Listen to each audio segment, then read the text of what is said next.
Company to Armadillo to help found Armadillo World Headquarters. Before we go to the Armadillo World Headquarters, though, I did want to show this.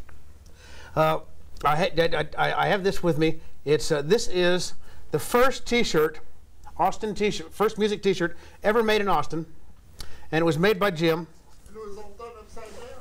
And whoop, let's see, well here I'll there it is. There it is, and you can see it. You can see. It was for the performance of Canned Heat at the Vulcan Gas Company. You can see Canned Heat along at the bottom. So it's a policeman in a toilet, which in would can. be Canned Heat. Can, this was 1968. And I printed that myself. I made the screens and silk screened it myself. And there were only maybe 10 of them at most. And this is the first day I've seen this one in about 25 years. And well, it's a small. I don't think that Artley's going to make it safely to his car after the show. Well, like I said, the shirt doesn't really belong to me. It belongs to Carlin, and eventually she'll get it back. You've got ass cap on your butt now. Oh yeah, her husband's too big. I've got to get it back to her. But this, ladies and gentlemen, is the first music T-shirt put out. So this is 60. With the Canned Heat played the Vulcan Gas Company in '68, and I think the next T-shirt I did was the Deep in the Heart shirt, which was the same design that's on here, and that was a couple of years later. Which was the idea for that was a self-portrait with the armadillo bursting out of my heart, and I actually jump-started and used it for a Freddie King painting. Had Freddie. He was in the picture of him, he had a very soulful, painful look on his face when he's hitting a note, and I had the armadillo. It was the perfect bursting forth. So that was the painting that hung at the Armadillo? It was at the Armadillo.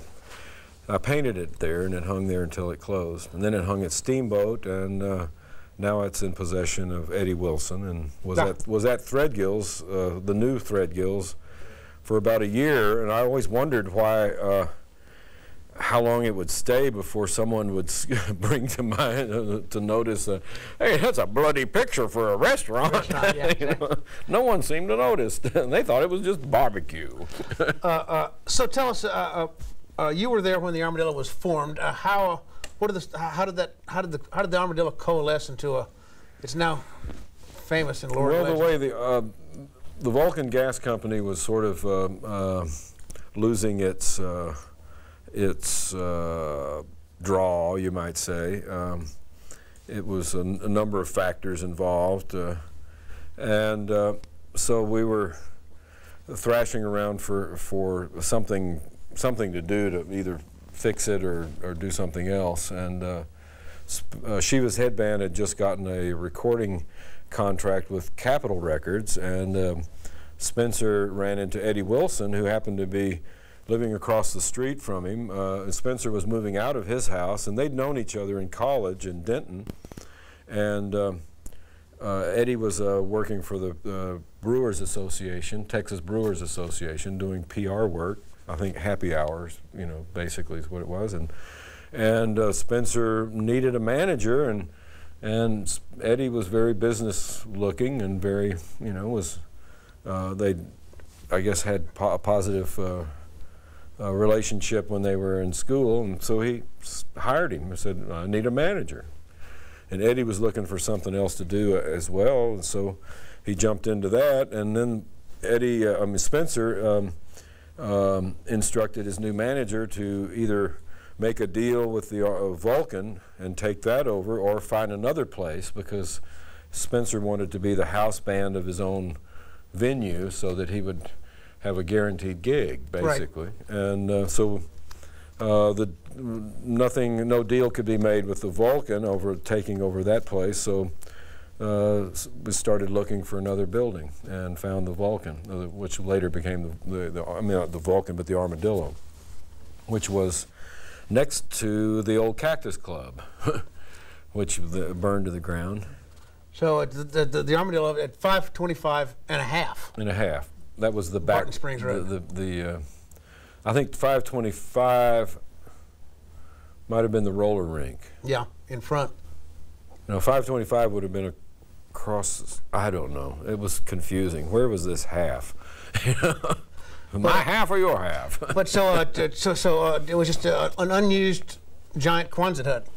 Well, it wasn't a Quonset hut. That was, and I don't like the word hut applied to the noble barrel vault, but that was the roller rink was a barrel vault, and next door to it was the Vulcan. I mean, the Armadillo. I get these confused, of course. They overlapped it for a while, almost overlapped.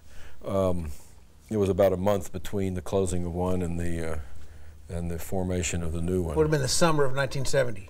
So, yep, 70. Well, it was a struggle, you know, getting people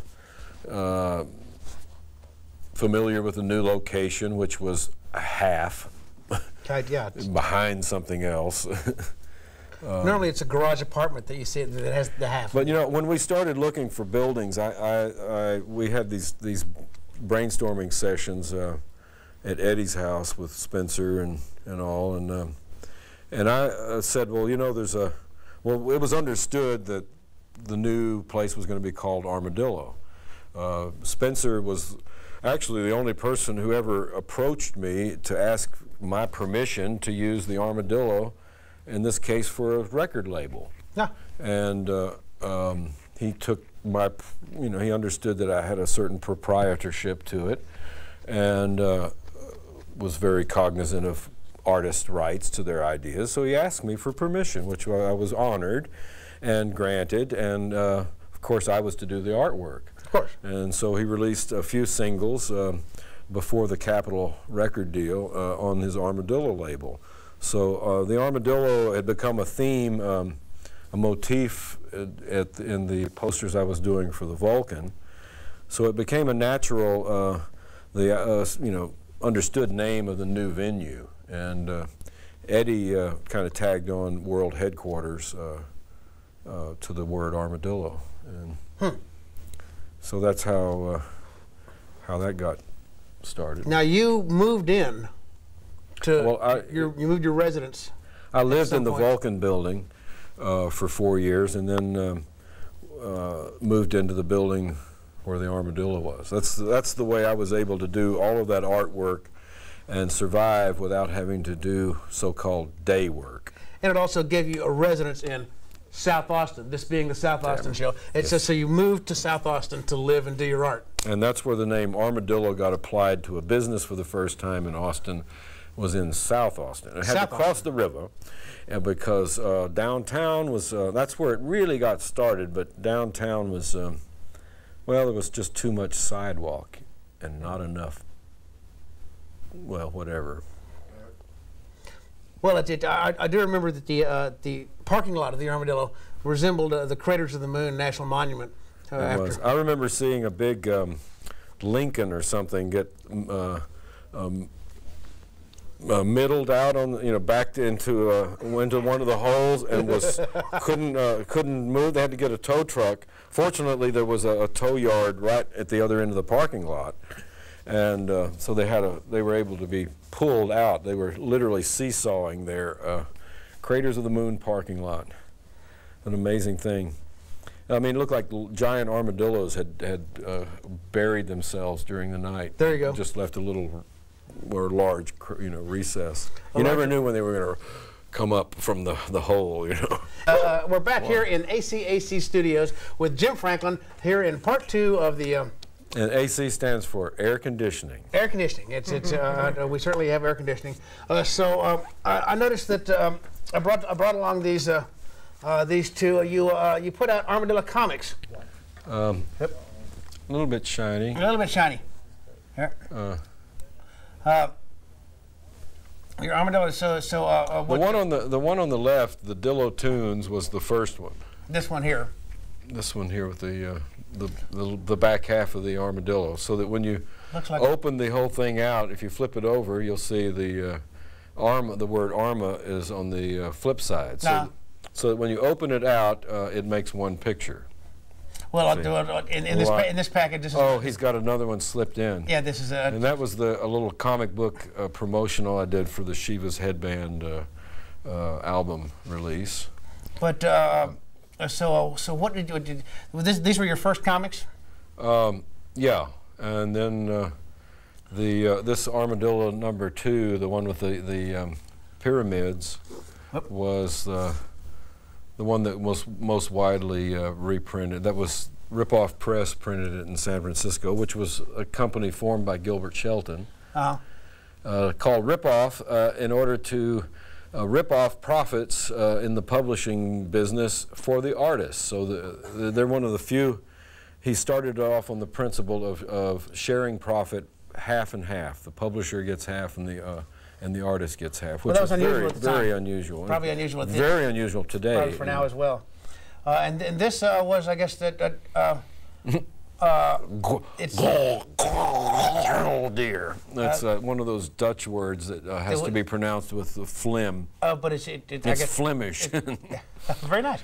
So this would be Dutch for armadillo. Yes, I went over to Europe with Freddie King's band in '72 to. I was sort of the MC and had just done his my second album cover for him, and they carried me along. And when after the tour, I stayed and was in Holland for about a month in Amsterdam, and found a little coffee shop that was friendly, and sat in there and drew every day. And at the end of the month, I had a comic book's worth, and had met. Prior to going over, they'd corresponded with me from Real Free Press, and I looked them up, and they printed the comic when I had all these drawings accumulated in a month's time. And actually, by the time I think they had them printed before I left, or I turned it in, and maybe they sent me the copies. I can't remember, but that was a rare, productive period. Well, you still have an occasional productive period, I understand. Well, yeah, once or twice every week. So,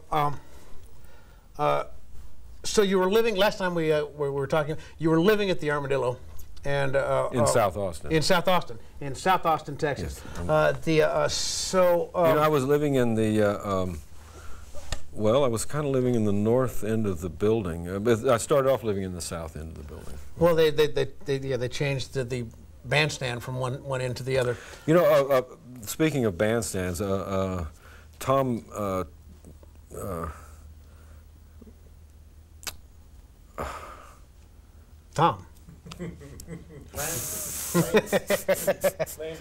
Tommy Hancock. Sorry, I got the first part of his name, and I started thinking Tommy X. Tommy X. The X kind of canceled my memory, but the X always throws me off.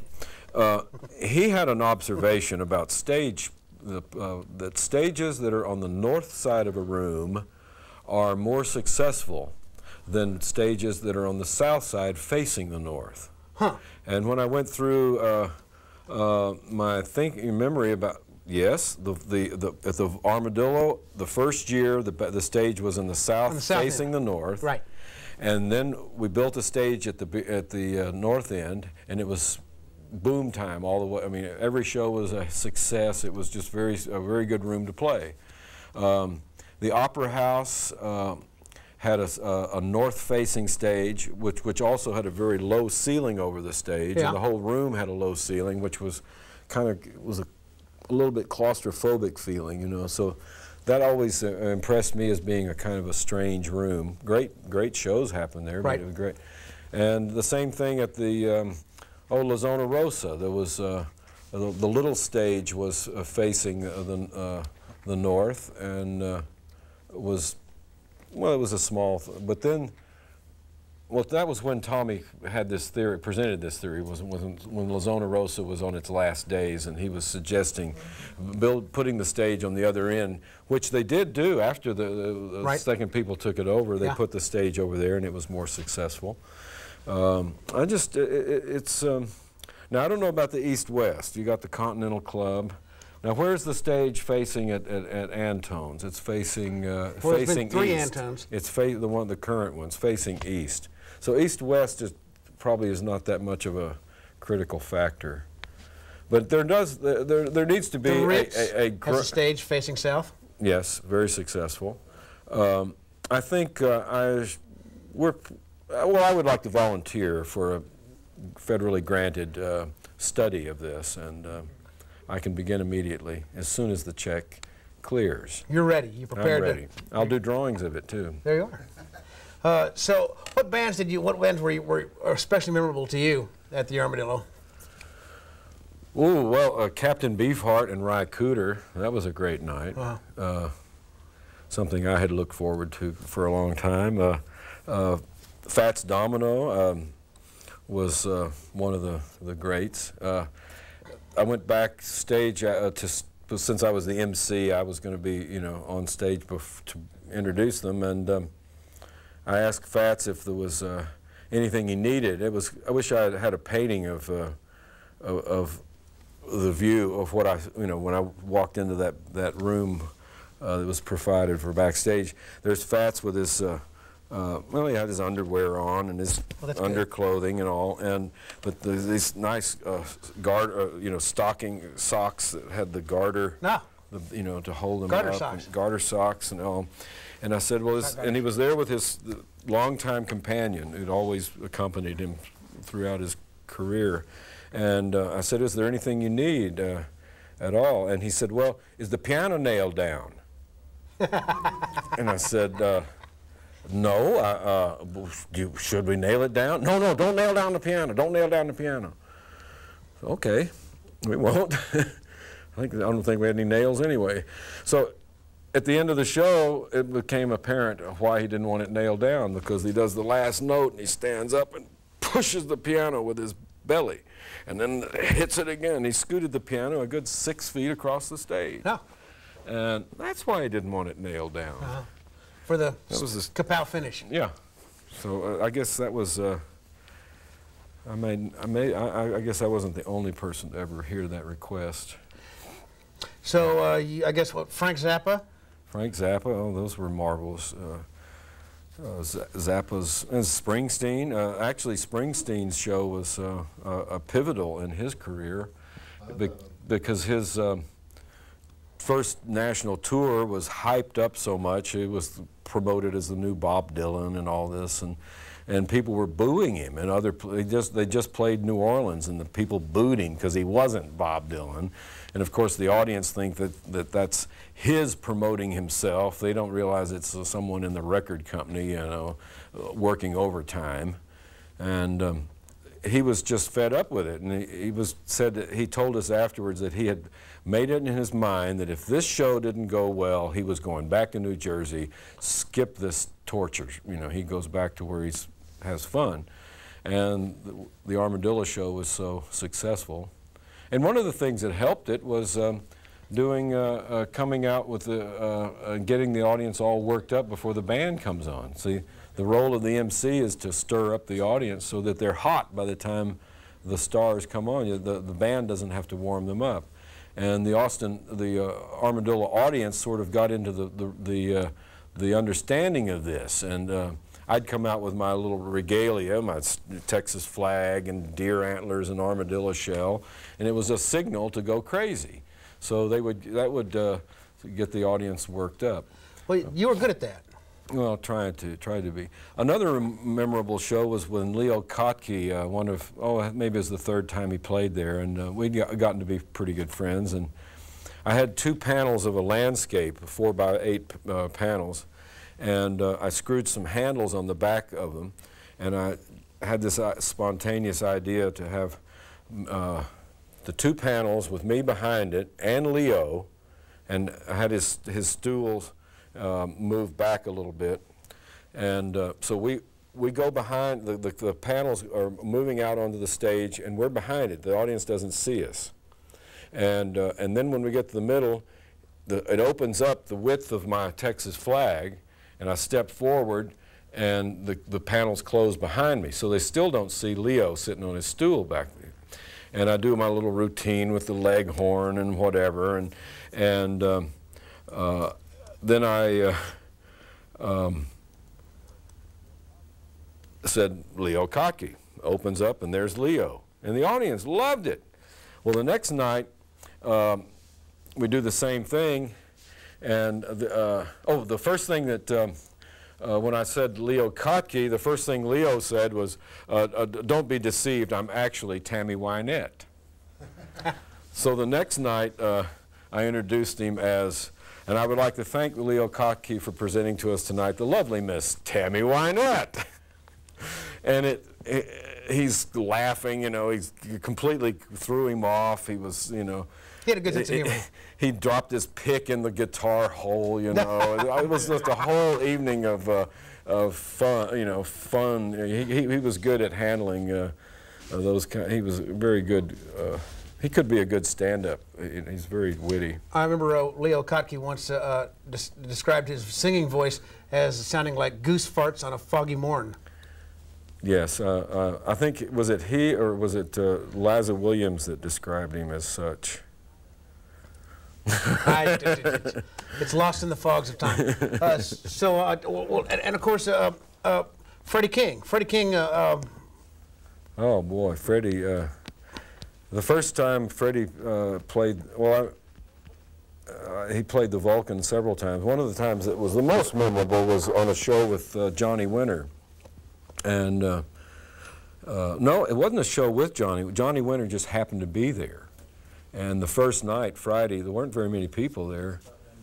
And so the word got out that Johnny was there. It was a spectacular jam. And then the next night, Johnny got too drunk to play and didn't go up and play. And the place was packed to see Johnny and Freddie.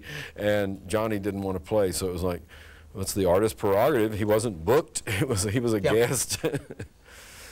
Well, early lesson. Those were quite the days. People still talk about the days back when the dealer was open. And gosh, we could go on forever. But not in this show. We've had, this is the end of a two-part show. We've had interviewing with Jim Franklin, bon vivant, man about town, musician, artist.